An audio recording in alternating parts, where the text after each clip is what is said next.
Oi pessoal, tudo bem? Vamos continuar lendo Napoleão Hill, Mais Esperto que o Diabo. Esse livro então, ele foi escrito em 1938 mesmo, e ele traz uma entrevista com com o diabo. E nessa entrevista, o Napoleão Hill conseguiu arrancar dele onde ele mora, quais são as principais armas mentais que ele usa, quem são os alienados e de que forma eles ou elas se alienam, de que forma o diabo influencia a nossa vida no dia a dia, como a dominação dele influencia nossas atitudes, o que é o medo, como nossos líderes religiosos e nossos professores são afetados por ele, quais as armas que nós, seres humanos, possuímos para combater a dominação do diabo, qual a visão dele sobre a energia sexual, como buscar uma vida cheia de realizações, valorizando a felicidade e a liberdade. Esse é um resumo do que esse livro traz. Esse livro, então, que foi escrito por Napoleão Hill, que é um dos autores mais lidos de todos os tempos na área do autoconhecimento. As ideias dele têm influenciado uma geração inteira de líderes que têm por meta buscar o sucesso, a realização pessoal e a felicidade. Extremamente provocativo, cativante e profundo, ele escreveu esse livro em 1938, logo após o lançamento do mais famoso livro dele, que é o Pense e Enriqueça. Esse foi o livro que nós fizemos anterior a essa série. Nós fizemos o Pense e Enriqueça, eu deixo aqui para você ver a playlist, se quiser. Então, esse é o autor desse livro, que algumas pessoas podem ter alguma reserva ainda com relação a ele, apesar de ter visto quanta coisa incrível vai ser possível aprender, entender aqui, e até fazer jus ao título, Mais Esperto que o Diabo. Assim a gente vai poder ser mais esperto que ele. Então ele diz que além disso, esse livro é um curso generoso em psicologia, deixando claros os princípios de como funciona a mente humana, porque ali no Pense e Enriqueça ele explica que tudo começa no mental, tudo passa pelo pensamento, e o diabo diz aqui que é onde ele vive, onde ele existe no átomo, ele é a parte negativa do átomo e tudo é constituído de átomo. Então, nessa realidade dual, nessa realidade do relativo, tudo tem o seu contrário. Então, há o bem e o mal, a luz e a sombra. Então, o átomo tem a polaridade negativa e a positiva. Ele diz que ele é a parte negativa do átomo, mas ele existe, então, dessa forma, nessa realidade, porém, ele só vive na nossa mente se a gente alimentá-lo com medo. Ele se alimenta do medo. Ele diz que ele planta a semente do medo na nossa mente, e aí é isso que dá força a ele para agir, nos levando, então, para a correnteza da falta e da escassez, do berço ao túmulo. Durante toda a nossa vida a gente não alcança o sucesso se a gente alimentar o medo que mantém o diabo na nossa mente. E ele disse o para resumir, como é que a gente se livra disso? Pensando por nós mesmos. E ele diz para uma frase que eu acho interessantíssima também, antes de começar a ir para o próximo capítulo do livro: quando você terminar esta história do diabo, você saberá muito mais sobre Deus. Porque então é aquela história mesmo de eu não ler um livro que é para ser mais esperto que o diabo, porque eu não quero saber dele. Se tem uma entrevista, eu não tenho nenhum interesse em saber o que ele tem a dizer. O meu negócio é Deus. Mas se eu estou mantendo o medo na minha mente, se eu estou tão fechada assim, sem poder admitir ler qualquer outra coisa que não seja aquilo que foi determinado por aqueles dogmas que me foram passados, então é bem provável que eu esteja alienada, que ele esteja habitando bem tranquilo na minha mente. Então, no último vídeo, nós então concluímos aqui nesse capítulo. Nós estamos aqui no capítulo 6, que ele está falando do ritmo hipnótico. O ritmo hipnótico é uma das leis universais, então, que traz aí pra gente a lei do ritmo, que tudo tem seu ritmo, a vida é pendular, tudo que vai e volta, tudo que que o que está em cima é como que está embaixo, não sei se pode ser também colocado dessa forma, tudo tem seu ritmo. E ele disse que é esse ritmo hipnótico, quando ele se torna uma coisa hipnotizante, então a natureza transforma aquilo em realidade, e aí não tem mais jeito de escapar. Ele dá um exemplo de alguma coisa que esteja flutuando em um lago. Ela pode estar ali flutuando há muito tempo até que ela chegue próximo ao redemoinho, e aí se ela cai no redemoinho, pronto, ela nunca mais volta a flutuar, ela vai afundar com total certeza. É isso com relação aos pensamentos repetitivos, que se tornam um ritmo hipnótico, e pronto, as rédeas da nossa mente, do nosso mental, são entregues a ele. Então, nós vimos aqui na última pergunta, então, vamos voltar agora para a técnica por meio da qual você faz com que suas vítimas caiam no hábito da alienação. Qual o primeiro passo que um alienado deve dar para quebrar esse hábito tão diabólico? E aí ele disse, um desejo ardente de quebrá-lo, e explicou então que também todas as tentativas bem-sucedidas de quebrar o hábito da alienação devem ser feitas antes que a natureza transforme em um hábito permanente por meio do ritmo hipnótico. E a próxima pergunta então é: pelo que estou entendendo, o ritmo hipnótico é uma lei natural por meio da qual a natureza fixa a vibração de todos os ambientes. Isso é verdade? Sim, a natureza usa o ritmo hipnótico para fazer os pensamentos dominantes de uma pessoa e os hábitos de pensamentos dela se tornarem permanentes. Então é isso, depois que se torna a natureza, de tanto que a gente repete um determinado pensamento, a natureza torna aquilo como se fosse real, permanente para essa vida, é isso. Então, ele já falou aqui, tudo é hábito, há que se cuidar muito com o hábito, porque como o Og Mandino diz no livro A Universidade do Sucesso, nós fazemos os hábitos e depois nos escravizamos a eles, porque aí é muito difícil de estar quebrando esse hábito. Ou seja, a natureza torna isso permanente. É por isso que a pobreza é uma doença. A natureza a faz dessa forma, fixando permanentemente os hábitos de pensamento de todos os que aceitam a pobreza como uma circunstância inevitável. Por meio dessa mesma lei do ritmo hipnótico, a natureza também fixará permanentemente pensamentos positivos de riqueza e prosperidade. Então aí a lei trabalha do jeito com aquilo que a gente entrega para ela não está se importando se é negativo, se é positivo. Da mesma forma como ela transforma em permanente os pensamentos negativos, ela também fixará permanentemente pensamentos positivos de riqueza e prosperidade.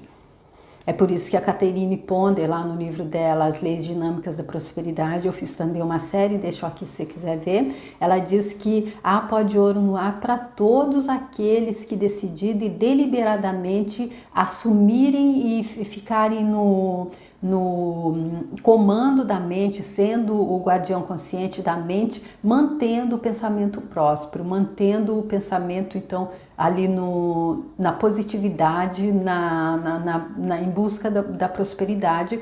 Aí, então, todos esses vão poder experienciar o resultado dourado. Talvez você entenda melhor a forma como o ritmo hipnótico trabalha se eu lhe disser que sua natureza é fixar permanentemente todos os hábitos, sejam eles mentais ou físicos. Se sua mente teme a pobreza e a sua mente atrairá a pobreza. Se sua mente deseja riqueza e espera por ela, sua mente atrairá os equivalentes físicos e financeiros da riqueza. Isso está em concordância com uma lei imutável da natureza, ou seja, as leis são verdade, as leis naturais, as leis da natureza são absolutas. Então, por isso que ele está dizendo, isso está em concordância com uma lei imutável da natureza. As leis da natureza ninguém muda, pode ser a pessoa mais rica, mais importante da face da Terra, ela não consegue mudar nenhuma lei natural, elas são imutáveis. E aí então, se a mente teme a pobreza, porque aquilo a gente sabe que aquilo que a gente teme nos aparece, né? E aí é interessante, aqui me veio assim um pensamento que é gozado que a gente devia temer a riqueza, não é? Se a gente temesse a riqueza, com certeza ela chegaria, mas ele diz que se a gente espera por ela, a mente atrairá o equivalente físico, mas a gente tem que esperar acredito, sem nenhuma dúvida, a gente tem que esperar confiando, a gente tem que esperar agradecendo antecipadamente. A Catherine Ponder, a Rhonda Byrne, né, no livro A Magia, ela fala exatamente disso, desse agradecimento, dessa gratidão que a gente agradece por aquilo que a gente ainda não recebeu. Ela trabalha ali no livro dela com essa máxima bíblica de que ao que muito tem, mais lhe será dado, e ele terá em abundância, ao que pouco tem, até o pouco que ele tem lhe será tirado. E aí o que faltou aí? A palavra gratidão. Eu fiz também uma série com o livro dela, eu deixo aqui se você quiser ver. O escritor daquela frase na Bíblia, o que quer que um homem plante, ele colherá, tinha em mente essa lei da natureza? Ele não poderia ter nada além disso em mente. A afirmação é verdadeira. Você pode ver evidências dessa verdade em todas as relações humanas. É por isso que o homem que forma o hábito de alienar-se através da vida deve aceitar o que quer que chegue às suas mãos. Isso está correto? Isso está absolutamente correto. A vida paga ao alienado pelo próprio preço dele, em seus próprios termos. O não alienado faz a vida pagar nos termos que decide. Olha só que interessante, gente. Então, se a pessoa está alienada ali no medo, se entregou a chave da mente para o diabo, que ele diz aqui que quem abre a porta para ele entrar é o medo, então a vida vai pagar a essa pessoa o próprio preço dela, nos próprios termos dela. Já aquele que não se aliena faz a vida pagar o preço que ele desejar. É isso que ele está dizendo. Por acaso a questão da moral não entra no que se consegue da vida? Para falar a verdade, a única razão em que entra a moral é que ela tem uma influência direta nos pensamentos de uma pessoa. Nossa, aí então eu acredito que ela decide tudo, porque tudo começa no pensamento, não é? Ninguém consegue o que quer da vida meramente sendo bom, se é o que você está querendo saber. Não, acho que não. Entendo o que você quer dizer. Estamos todos onde estamos e somos o que somos pelos nossos feitos. Não exatamente. Você está onde está e você é o que é por causa de seus pensamentos e de suas ações. Olha aqui, então, ele corrigindo Napoleão Hill. Não estamos onde estamos, nem somos o que somos, pelo que nós fizemos. Se bem que é a mesma coisa, né? Redundou aqui. Ele diz que nós somos o que somos por causa dos nossos pensamentos e das nossas ações. Se é o pensamento que se transforma em ação, então os dois disseram a mesma coisa. Então isso que chamam de sorte não existe, é isso? Enfaticamente não. As circunstâncias que as pessoas não entendem são classificadas sob o título de sorte. Por trás de toda a realidade existe uma causa. Muitas vezes a causa está tão longe do efeito que a circunstância pode ser explicada somente atribuindo-se à sorte. A natureza não reconhece tal lei como sorte. É uma hipótese feita pelo homem com a qual ele explica as coisas que ele não entende. Os termos sorte e milagre são irmãos gêmeos. Nenhum dos dois tem uma existência real, exceto na imaginação das pessoas. Ambos são usados para explicar aquilo que as pessoas não entendem. Lembre-se disso, tudo que tem uma existência real pode ser provado como tal. Mantenha essa verdade na sua mente e você se tornará um pensador mais profundo. Então, aqui ele dizendo que sorte e milagre eles têm uma existência real, nenhum dos dois tem uma existência real, exceto na imaginação das pessoas, porque o que acredita, as pessoas atribuem às coisas que elas não conseguem entender, que seja sorte ou milagre, porque eu acredito que é aquela coisa de estarmos vivendo em uma realidade daquilo que a gente acredita que seja possível. E aí, se a gente admite que há uma realidade do impossível, porque o Deus que nos anima, o Deus que está em nós pode tudo, aí tudo isso que a gente chama de sorte e milagres passa a ser natural. É sorte e milagre enquanto a gente não acredita que seja possível, acredito que seja isso. O que é mais importante, pensamentos ou atos? Todos os atos seguem pensamentos. Exato, todos os atos seguem pensamentos. Não existem feitos sem antes ter havido um padrão de pensamento que o antecedesse. Além disso, todos os pensamentos têm uma tendência de se tornarem a sua contraparte física.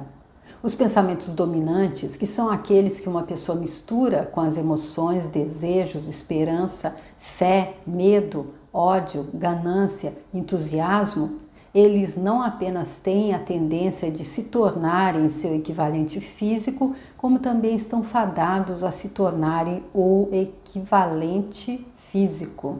E é isso exatamente o que está escrito aqui. Como estão fadados. Tá.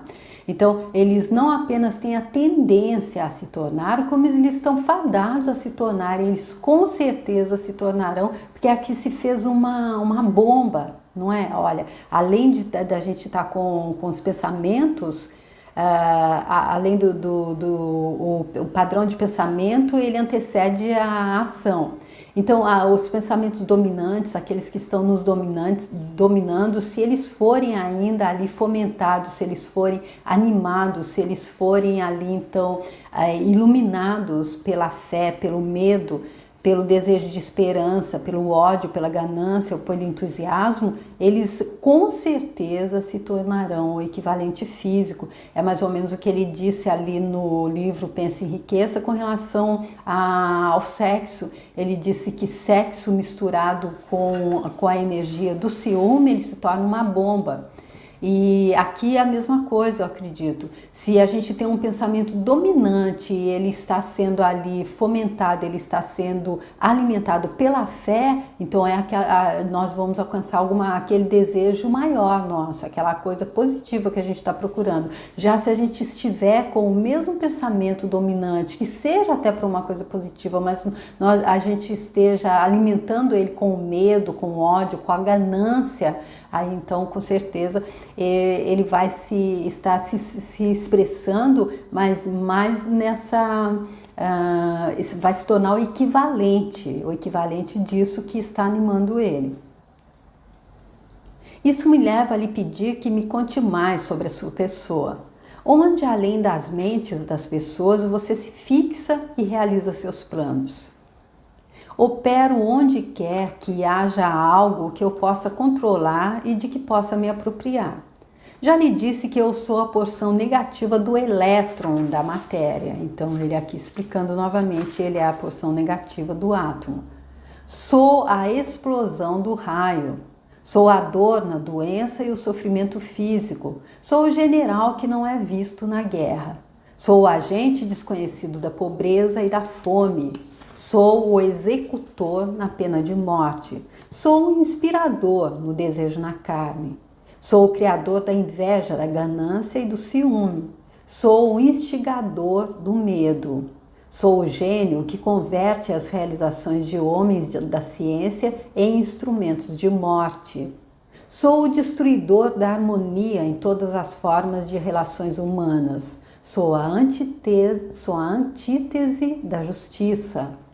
Sou a força propulsora de toda a imoralidade. Sou o obstáculo para tudo o que é bom.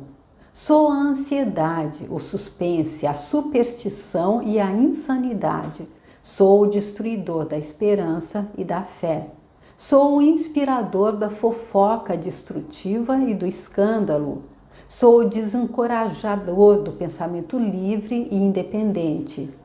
Em resumo, sou o criador de todas as formas de miséria humana, o instigador do desencorajamento e do desapontamento. Olha, gente, aqui então, ele passando tudo, eu acho interessante, aqui me veio esse pensamento que todo mundo diz que o básico para a gente estar conseguindo entender como é que funciona essa vida, para a gente estar tendo sucesso também, é a gente estar perguntando sempre, verdade, quem sou eu? Verdade, quem sou eu? E aqui ele dando o resumo de tudo que ele é. Ele dizendo aqui também, então, entre essas coisas, essas não qualidades que ele trouxe aqui dele, que ele é, eu sou o inspirador da fofoca destrutiva e do escândalo. Eu não sei como é que se pode haver fofoca que não seja destrutiva. E aí eu me lembro de uma coisa que a professora Lucilena disse, que tem gente que diz, quando eu me enervo eu me torno um bicho. Aí ela disse que isso parece que a pessoa tem orgulho disso. Ela disse, ao invés de se tornar um bicho, deveria se tornar aquilo que é esperado de um ser divino. Ela não fala com essas palavras, que esteja fazendo uma experiência humana, que é ser o melhor ser humano possível, e não ficar se vangloriando de que se torna um bicho. E aí também eu acredito que tem gente que diz, mas eu dou escândalo mesmo, eu sou assim, comigo não passa batido. E se caiu no meu radar eu conto para todo mundo. Coisa desse tipo que ele tá aqui explicando que é mais talvez mais grave, digamos, não é assim tão, não é sutil, é uma coisa realmente grave se a gente está fazendo fofoca, se a gente está dando escândalo, achando que é uma coisa interessante na nossa caminhada evolutiva. Então aqui ele demonstrando que não é, eu acredito. E você não chama isso de frio e cruel? Eu chamo isso de certo e confiável. A crise econômica mundial quebrou os hábitos dos homens em todas as partes e redistribuiu as fontes de oportunidades em todos os setores da vida em uma escala sem precedentes. O álibi do alienado, com o qual ele tenta explicar sua posição indesejável, é seu grito de que não existem novas oportunidades no mundo. Não alienados não esperam pela oportunidade para trilhar o seu caminho. Me vem aquela frase da música, quem sabe faz a hora, não espera acontecer, não é? Eles criam oportunidades que estejam de acordo com seus desejos e necessidades. Os não alienados são espertos o suficiente para evitar a influência do ritmo hipnótico? Ninguém é esperto o suficiente para fugir da influência do ritmo hipnótico. Poderia uma pessoa facilmente evitar a influência da lei da gravidade? A lei do ritmo hipnótico fixa permanentemente os pensamentos dominantes dos homens, sejam eles positivos ou negativos, ou não alienados ou alienados, respectivamente. Não há razão para que um não alienado queira evitar a influência do ritmo hipnótico, porque essa lei é favorável a ele. Ou seja, aquele que não é alienado, ele vai ter pensamentos positivos, então ele quer mais que a lei do ritmo hipnótico transforme isso em realidade. Ela o ajuda a converter seus objetivos, planos e metas em réplicas físicas. Ela fixa seus hábitos de pensamento e os faz permanentes. Somente um alienado desejaria escapar da influência do ritmo hipnótico. Ou seja, por quê? Porque o alienado, ele está então ali criando pensamentos negativos. Ele sabe que pensamento negativo vai fisicalizar apenas coisas negativas, coisas que vão resultar em dor, em sofrimento e em falta de oportunidade de crescimento. Boa parte da minha vida adulta fui um alienado. Como foi que consegui escapar do redemoinho do ritmo hipnótico? Você não escapou. A maior porção dos seus pensamentos e desejos dominantes, desde o momento em que você alcançou a vida adulta, tem sido um desejo definido de entender todas as potencialidades da mente. Você pode ter se alienado em pensamentos de menor importância, mas não se alienou com seu desejo.